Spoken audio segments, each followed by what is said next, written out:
March 20th, 2026. It's coming up fast. Circle it on your calendars. That's when Project Hail Mary hits theaters. Ryan Gosling, the directors of the Lego Movie and Spider-Verse, a reported runtime of 156 minutes, 2 hours, and 36 minutes of pure sci-fi spectacle. The trailers look incredible. Lab. Father. Why? I have memories, but they're not real. They're just implants. Maybe I can be of assistance with the dancing and the twisting and the kung fu fighting. The early screenings? Well, according to Edgar Wright, Josh Gad, and Ken Jeong, well, they're calling it a masterpiece. And Paul Scheer said it might be Lord and Miller's best work yet. So, why are so many fans, including myself, terrified? Because this book shouldn't work as a movie, and everyone who loves it knows it. Project Hail Mary has no villain. It has a protagonist who spends half the story with amnesia. Its most important relationship is between a man and a creature that looks like a, quote, pile of rocks. And its emotional core? It's buried inside pages and pages of scientific exposition, internal monologue, and the slow, methodical process of running experiments. And I know what you're thinking. That's exactly what you like in a semi-hard sci-fi novel. But is it what we can achieve in a film adaptation? And from the author of The Martian, no less. Andy Weir's novel is one of the most beloved sci-fi books of the last decade. Readers call it cooperation porn, and I agree. They talk about staying up until 3 a.m. reading. I did that. They talk about crying at the end. I didn't do that. I just felt a little glow right to my little apple core. But here's the thing about beloved books. Hollywood has this long, painful history of breaking them. And I'm really trying to be an optimist here, but this time the warning signs kind of are everywhere. The trailer, for example, reveals something that readers considered a major surprise, and the directors have a track record of taking creative liberties, sometimes brilliantly, to be fair, but sometimes quite controversially as well. And the same screenwriter who adapted The Martian is back, which means we already have a blueprint for how Andy Weir's work gets translated to the screen, which may or may not be a good thing. So today, we're going to ask the question that's been keeping you up at night. I know it has been for me. Can Hollywood actually pull this off? We're going to look at 6 specific reasons for concern today. 6 places where this adaptation could go wrong. And we're going to ask whether Lord, Miller, and Drew Goddard understand what makes this story special to me, to you, to all of us, and whether they're about to make the same mistakes we've seen before. Let's get into it. Let's start with a really obvious problem, the one that makes Hollywood executives sweat. Project Hail Mary has no villain. Not really. Think about every blockbuster you've seen in the last 20 years. How many of them had a clear antagonist? A bad guy to boo, a face to put out on the poster opposite the hero. Well, studios love villains. Villains are simple. Villains give the audience someone to root against. Villains make the stakes concrete. Villains don't have to be a person, but villains do have to be present. Project Hail Mary just doesn't have one. The closest thing, I suppose, they do have to a villain is the astrophage, a microscopic organism that's eating the sun. But here's the thing, the astrophage isn't trying to kill anyone, not really. It's not malevolent anyway. It's not even aware that humans exist. It's just, living, doing what life does, eating, multiplying, and surviving. The astrophage's drive to survive is the same drive that powers every living thing on Earth, and as it turns out in Project Hail Mary in our galaxy. It's the same drive that makes Ryle and Grace fight to stay alive. It's the same drive that, in a different context, you'd call heroic. So where's the conflict? Well, the conflict is Earth itself. Human civilization, the collective whole. The systems we've built. The 1,000 tiny ways we fail to cooperate even when the stakes are existence itself. And that's not a villain you can punch. That's not a villain you can defeat with a third act action sequence. That's a villain you can only escape. And that raises the first question for the adaptation. Will Lord and Miller trust the audience to understand that the real enemy isn't a person? Or will they feel pressure to invent one? Because the temptation will be real, right? Some exec somewhere has probably already asked 1,000 times, but who's the bad guy? And there are places you could insert one, easily, right? You could make Eva Stratt, for example, more villainous, which is saying something, but you could turn her into an actual villain. You could invent a rival scientist to Ryland Grace. You could turn the astrophage into a conscious, malevolent force, all things Andy Weir wanted to avoid. All of these would be easier. All of them would fit the template for a smash hit, Marvel-esque blockbuster movie worthy of 2026's audiences. But all of them would ruin this story. And all of them would fall short of what we need, not what we think we want. And here's the second problem, and it's a big one. The book is told through Ryland's amnesia. He wakes up on a spaceship with no memory of who he is or why he's there. As his memories slowly return, we learn about Earth's crisis, about the mission, about his own complicated history, everything, piece by piece. This structure serves two purposes. First, it builds mystery, and every flashback answers one question while raising another. It's bloody genius. Second, it creates contrast, right? While Grace is remembering all the dysfunction and politics and human messiness of Earth, he's also living in the present, a present that's exceedingly clean, crisp, simple, solvable. But here's the problem. It's not everyone's cup of tea, is it? I mean, non-linear storytelling is hard for mainstream audiences, especially in a visual text, in a movie, right? It's great, towards the climax to have a flashback that'll reveal something you've never seen before. In the denouement, in the falling action, towards the resolution to show what really happened. For example, the Snape arc being completed with flashbacks is one of the most powerful endings to, anything that I had ever seen in my life. But is it for everyone? For the whole movie? And we know that there's going to be potentially a change here, because we've seen it before. When Drew Goddard adapted The Martian, he made a deliberate choice to change the structure. In the book, the opening in particular, the moment Watney gets left behind, doesn't happen until actually about 100 pages in. It's a flashback. But in the film, well, you remember too, it's been moved to the very beginning. Why? Well, you know the answer to that as well, because it's all right to start a story in written form in a less exciting and more expositional way. You've already bought it. You're already listening to it if it's an audiobook. You've spent the money, but a mainstream sci-fi flick has so little time, and it needs an exciting hook. Drew Goddard made this call once. He'll make it again, surely. The question is, how much of the amnesia structure survives the adaptation? Fans have already been pretty vocal about this. In forum after forum, you see the same hope. I hope they keep the non-linear story. I'm one of them myself. But hope isn't a strategy. And if the trailer is any indication, the filmmakers have already made, somewhat justifiable choices, nonetheless, that prioritize spectacle over mystery. We can expect to see more of this in the film. Which brings us to the third concern, the one that sparked actual controversy after the viewing of the trailers. In November 2025, Amazon MGM released the second official trailer for Project Hail Mary, and in it, they showed something that made all of our jaws kind of drop a little bit. Some people loved it, and some people hated it. Which one were you? Because they showed Rocky. For those who haven't read the book, what are you doing here? Go read it. You've still got time. But anyway, Rocky's the alien. He's the creature that Ryland Grace meets in space. And in the novel, his appearance is a genuine surprise. Honestly, it's a moment of discovery that changes everything. I was one of the luckiest people on literary Earth. I went into this novel knowing nothing about it. And so when he made first contact, I was genuinely surprised for the first time in a long, long time.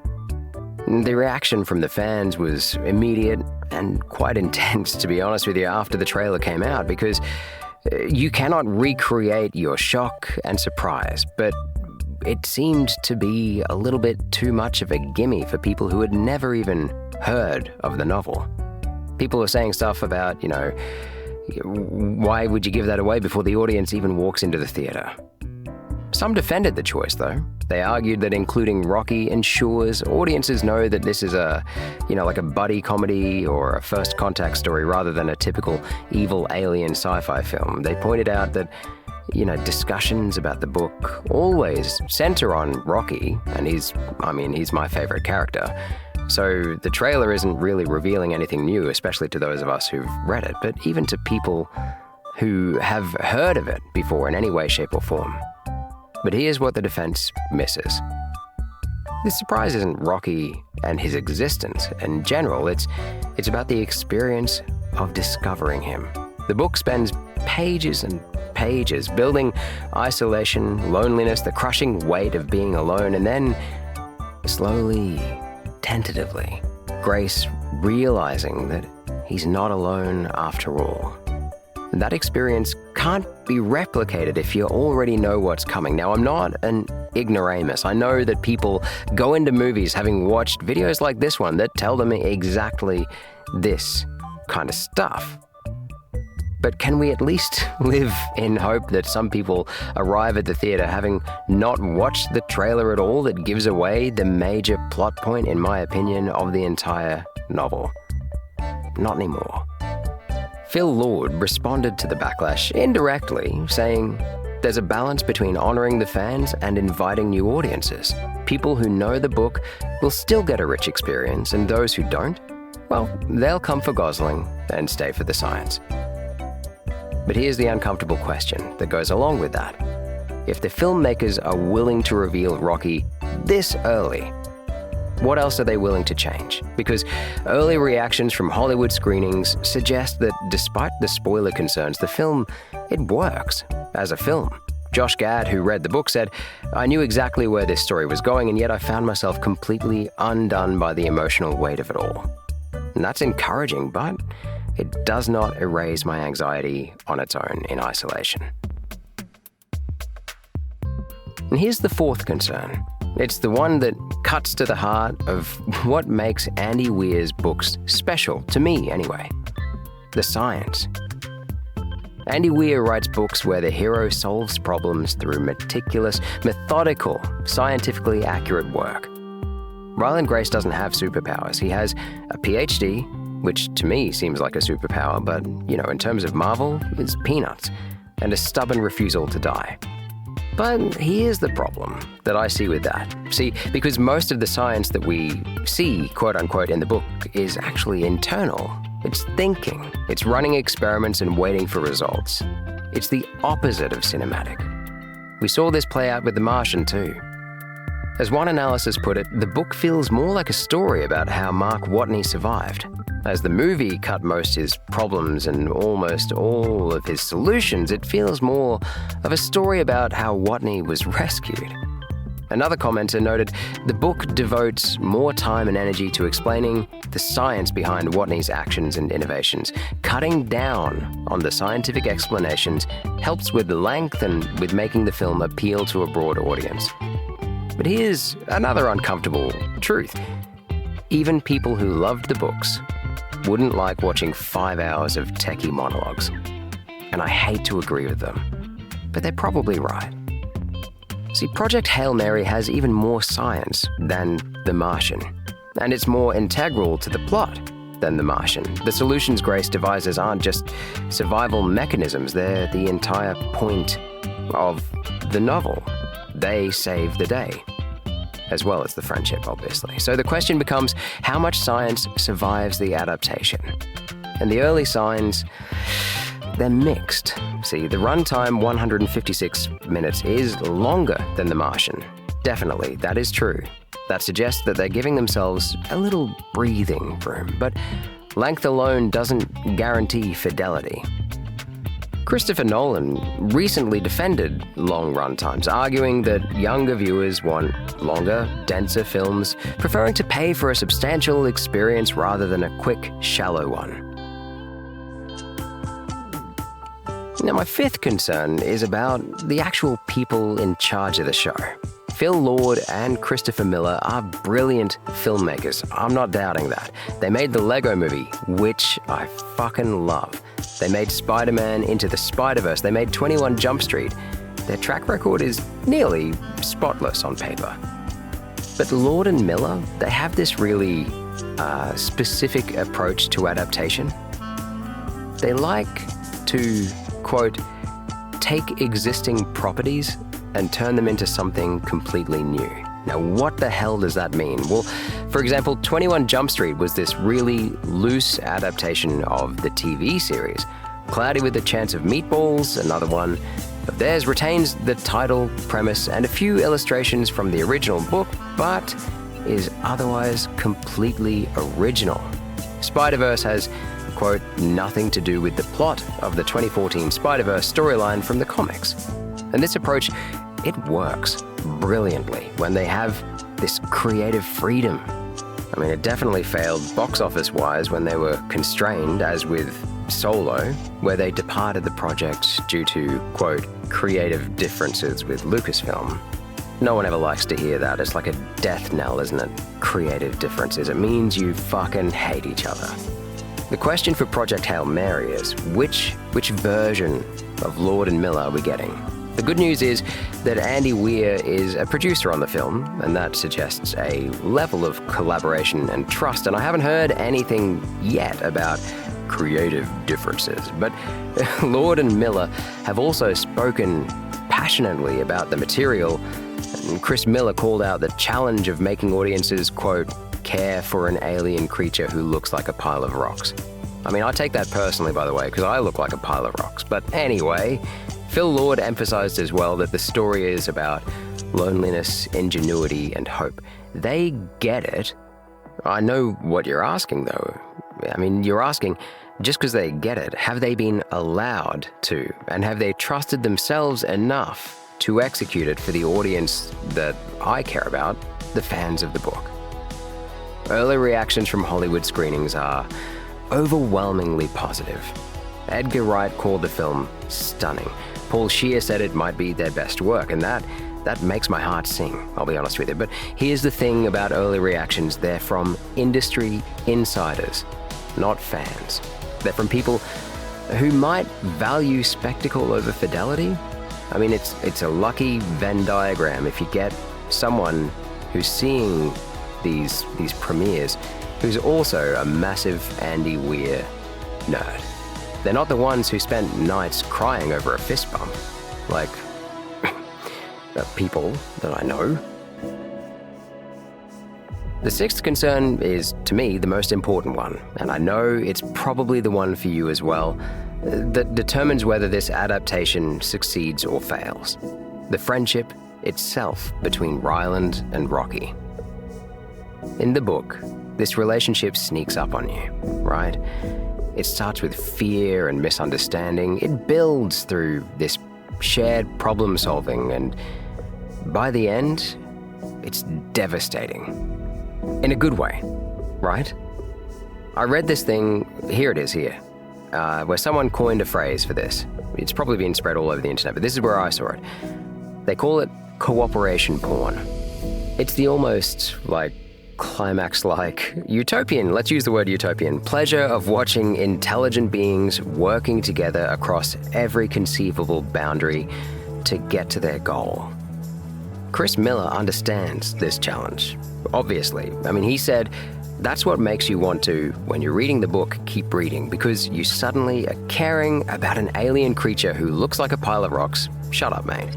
That's the challenge of making the movie, making an audience care for something that's so foreign. I read this thing on a website called Subversive Rabbit just really recently, and this person said really bluntly, and I like what they say actually, The first sign in the trailer was the scene where Ryan Gosling started dancing with this rock creature. It reminded me of Villanova's Arrival. Remember that movie? And further repulsed me. The whole vibe of the movie is this commercial Marvel light space adventure with cute rock creatures and Ryan saving humanity. Now that's a harsh take, right? But it captures this real fear that I've, got in my waters, that the friendship will be played for easy emotion rather than earned connection. The fist bump in the book isn't supposed to be cute. It's earned. It's the culmination of trust built through shared risk and mutual sacrifice. If the film understands that, we're in good hands, right? But if it treats Rocky as a merchandising opportunity, Grogu, we're in trouble, aren't we? Now, before we answer the big question, let's look at the one data point that we have. Andy Weir's written another amazing book, not my favorite out of the three, but it's called Artemis. But it hasn't been made into a film, but The Martian has, right? And The Martian worked. We can measure this. It was faithful enough to satisfy fans and accessible enough to gross over $600 million worldwide, right? And here's a little, personal confession. I was introduced to Andy Weir through this movie. I had to go back and, get into the book afterwards. It is one of about 5 movies in my life that have caused me to go back and read the print literature after the fact. It was that good. I mean, it wasn't just me that thought that either. It received 7 Oscar nominations, including Best Picture and Best Adapted Screenplay. It was robbed. But, it wasn't a perfect translation. I'm not stupid. And the differences tell us something about what to expect. The opening was reconstructed in The Martian, like I said.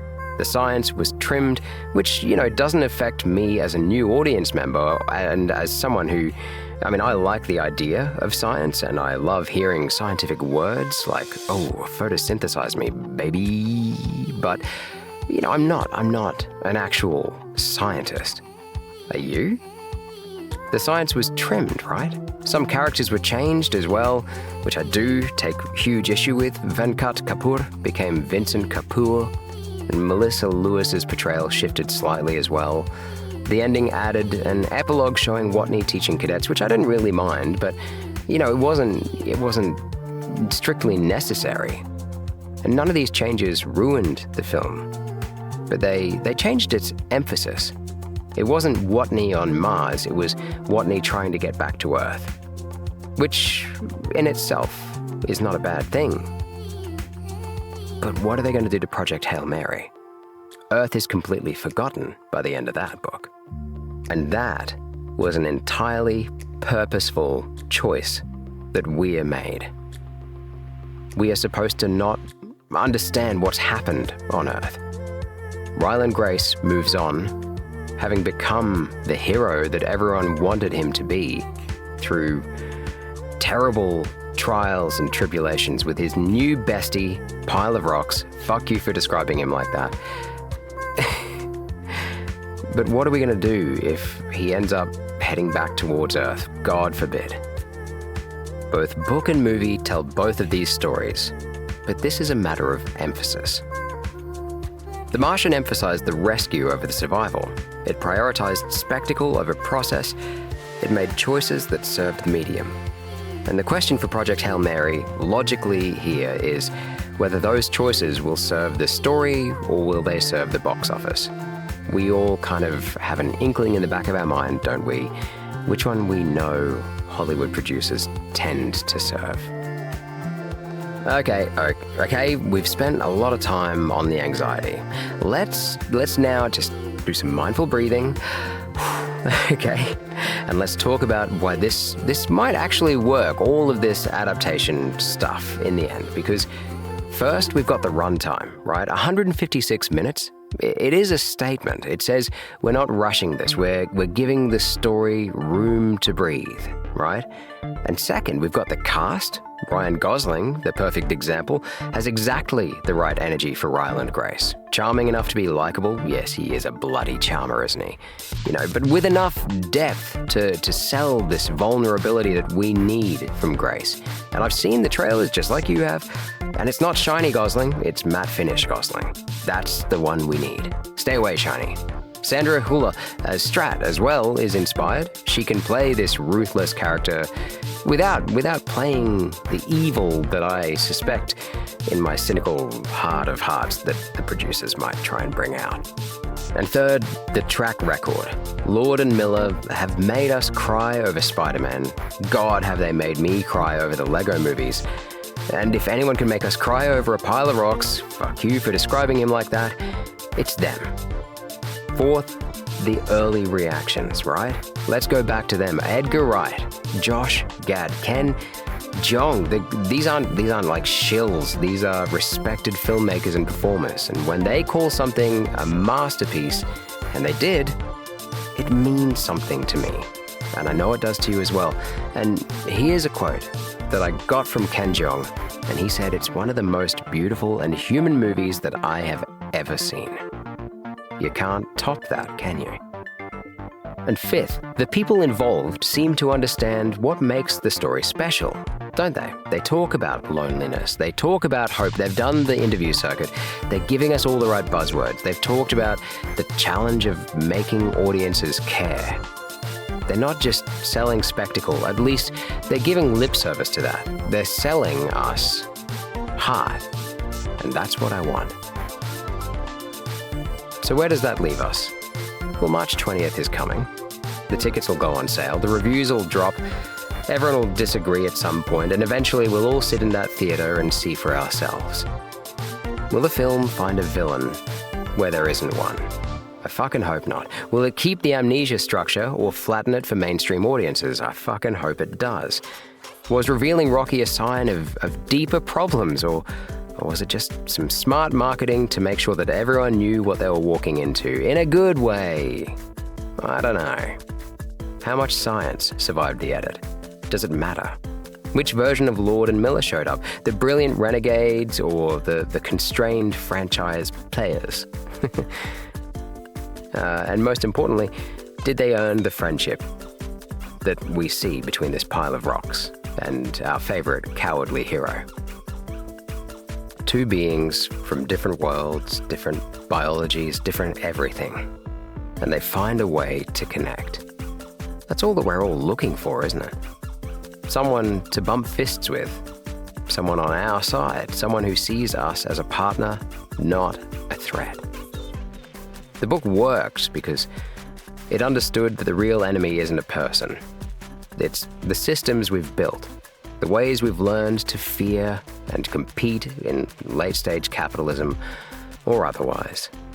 Just being human in groups of humans and how that can hurt us as a race. The 1,000 tiny failures of cooperation that define human civilization. And the solution isn't to fight harder. It's to find something better. To build relationships across difference. To trust, even when trust seems impossible. Something I find really hard to do on a day-to-day basis. But this book points out that there is a need for it. Don't you think? And do you think Hollywood can handle Project Hail Mary? I don't know. I genuinely don't. But I'll be in the theater on March 20th to find out, or 21st or 22nd, depending on how my kids handle me going to a cinema without them. And I'll be hoping, despite all the anxiety, despite all the warning signs, despite every reason to be cynical, that they got it right. Because this story deserves to be told right. If nothing else goes right in 2026, please, God, let this one go right. Thanks very much for tuning in, guys, and usual stuff. I love having you here. If you want to just check out the channel, go for it. If you want to like this, I would love that. And if you want to subscribe to the channel, that would be amazing. I'm trying to build a community of people who are just exhausted with life, feeling a little bit cynical, but also want to feel hope. And we look to the media that we consume in order to help us do this. See you in the cinema. Stay safe. And hooroo.